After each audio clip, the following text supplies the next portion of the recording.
You ask Tiger to solve. This deals with linear equations with one unknown. The final result is x equals -7. Let's solve it step by step. Group all x terms on the left side of the equation.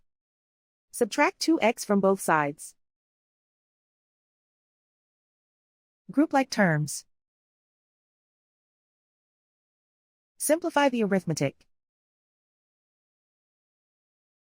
Group like terms. Simplify the arithmetic. Group all constants on the right side of the equation. Subtract 4 from both sides. Simplify the arithmetic.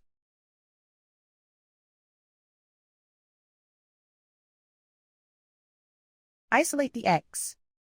Divide both sides by -4.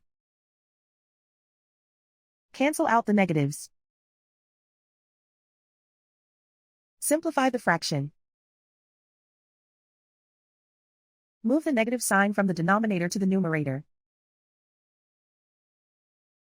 Find the greatest common factor of the numerator and denominator. Factor out and cancel the greatest common factor. And so the final result is x equals -7.